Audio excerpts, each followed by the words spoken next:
Hi there, welcome back to Spring into Math 7. I'm Mrs. Campbell, and today we're going to be talking about finding the volume of cylinders. Let's get started.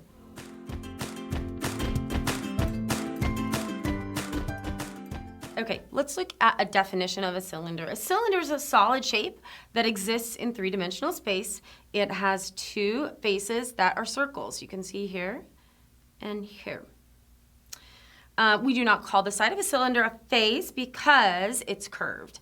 And we still have to include its area in the total surface area of a cylinder, and there you see a basic cylinder. Couple things I wanted to point out. Now, the volume of a cylinder is the measure, I'll highlight this, of how much three-dimensional space it takes up or holds. So I want you to imagine a thermos. Its size determines how much water it will hold. If we fill it with water, the amount of water, that tells us the volume of the thermos.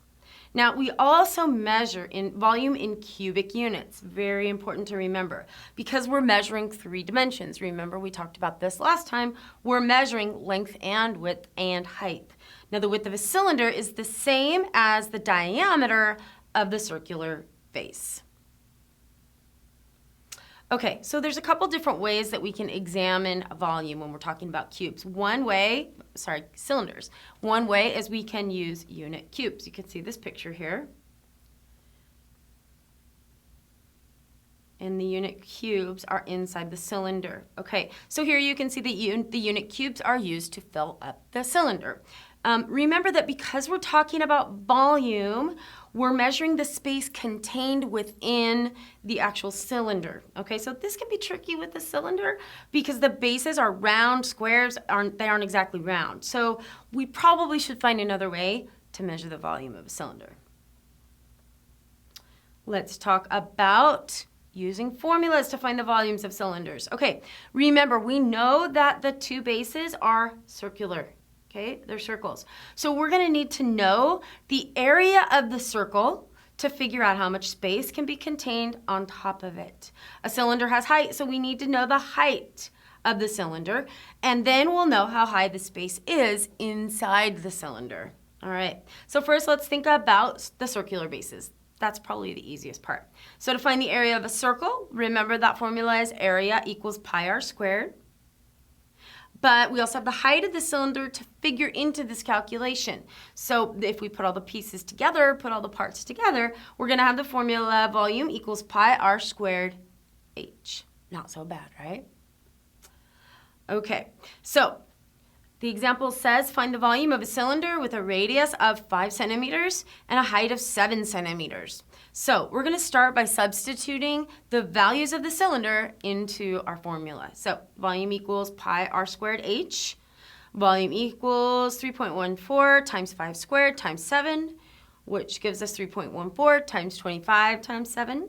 And we get the grand total of the volume is 549.5 centimeters cubed. Okay?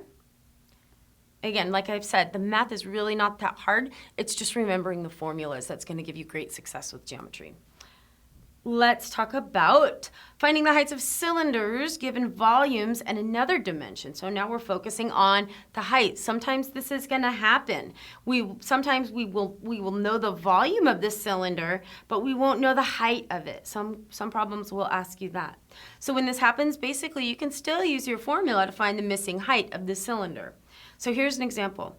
A cylinder with a radius of 2 inches has a volume of 125.6 cubic inches. What is the height? Again, I always say this, be very careful that you're paying attention to what the question is asking you. So this question is asking us to find the height of the cylinder. So we have the volume and the radius, right? We did 2 and 125.6. We just put these values into the formula, and this time we're going to solve for h, for the height. So let's put the values in that we know. Write out our formula. Volume equals pi r squared times h. We know the volume. We can plug that in there. 125.6 equals pi 2 squared times h, which gives us 125.6 equals 4 pi h, 4 times pi times h. And then that gives us 125.6 equals 12.56 times 8. 12 12.56 times h, and then we're going to isolate the variable. That's what we are trying to do here. And we have 125.6 divided by 12.56 equals h, and that gives us a total for the height of 10 inches. So the height of the cylinder is 10 inches. Now, if you wanted to check your work, you can go back and put this number in for height and solve for volume. And if your numbers check, then you got it right. Let's take a minute and look at a real-world problem involving the volume of cylinders. So here we go. Remember, pay attention to what they're asking you to find.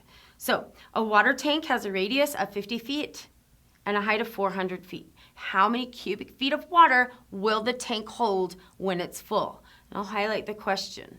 How many cubic feet of water will the tank hold when it's full? So first we need to, like I said, pay attention to what the problem is asking us to find. Okay, we need to find the volume of the tank, which is the amount of water that the tank can hold. So what information have we been given? Let's think about it. We know the radius and the height of the tank. So we can put this information into the formula and solve for V, or solve for volume. Here we go. So once we put in our known values, we can solve for volume. So we'll start with our formula. Volume equals pi r squared times h. Plug in our numbers. Volume equals pi times 50 squared times 400. Now I've squared 50, I get pi 2,500 times 400 times, what I've done here is 2,500 times 400 gives me 1 million pi. And once I multiply 1 million times pi, I get 3,140,000 feet cubed.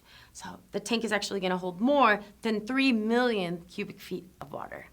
All right, everyone, that just about does it for this lesson. Thanks so much for joining us, and we'll see you next time.